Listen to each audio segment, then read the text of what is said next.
guys, it's Isaac and welcome back to another video. So today I'm going to do, finally, after a long time, an Argentine ant tutorial. So these guys are one of my favorite ants to keep. They are so good, easy, and they're pretty easy to take care of. But so let's get started on the tutorial. So these guys, as I said, are really easy, but that also includes food-wise. So you barely need to feed them anything except always have them like jam or honey. And every once in a while give them a chopped up cricket or dubia roach, something like that.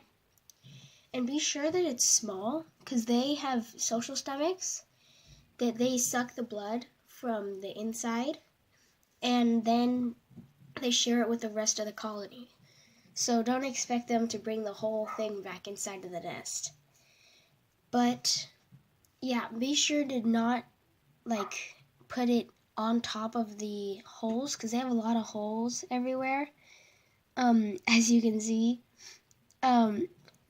Their technique of survival is to put the queens in different places so that in case of a predator or something happens, if one queen just dies, then they have more in other areas.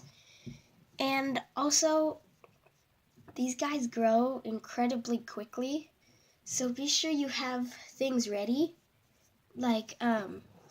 I've only had this colony for about 2 months, and it's ginormous.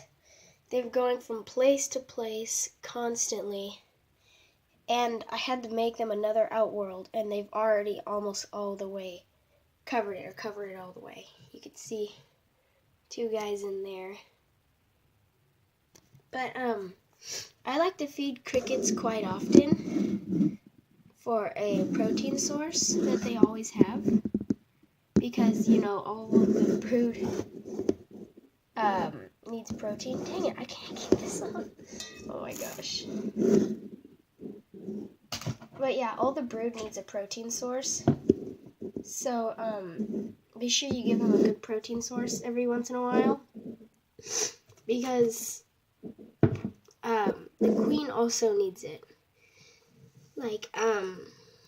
Dang, sorry, I'm sounding messed up. I just needed to focus and get everything on again. But I prefer to give them a dirt nest and other outworlds for exploring. But be sure they always have a water source, because that's incredibly important. But yeah, always a water source. You could see a sponge water thing over in the corner. And I always keep water in a little bin with a squeezer injector type thing. And every once in a while I'll give them fill up the water. But I'll have a water source in almost every single place. So in the outworld, I have a test tube filled with water, and they go after that a lot. It's probably because it's has a little bit of hummingbird nectar inside. But for the anti-escape, I love to use olive oil. It is incredibly effective at what it does. And they won't even go close to it. You may have a couple daredevils that'll even touch it, and they'll just go away. But I like to put it on a paintbrush, and then paint it thickly on it, on the outer, the inside tops. But yeah, these guys are extremely good climbers. So if you have them in a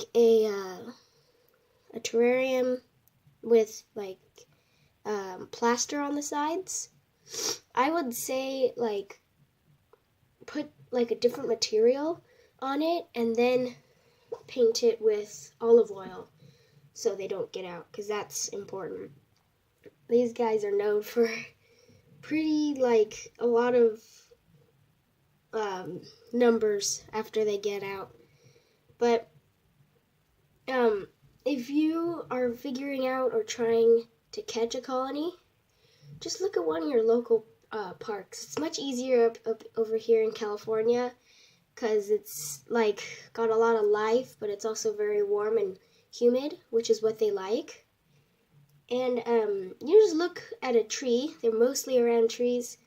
I bring a small shovel, like a hand shovel, and I just dig very shallow, and I'll just lift up a stone or something, and they'll all be right there, so I can just scoop them up, and then I'll have more and more numbers. That's how I really got to this large colony of argentine ants.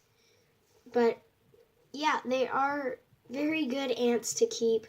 I would rate them at between the intermediate and beginner species, only because of their escaping method and the water source. But that's it for today's video, guys. Thanks for watching. I hope you enjoyed. Please subscribe and hit the thumbs up, and maybe even hit that bell button, because I upload videos about every week, so be sure to check those out. Thanks for watching. Ants USA out.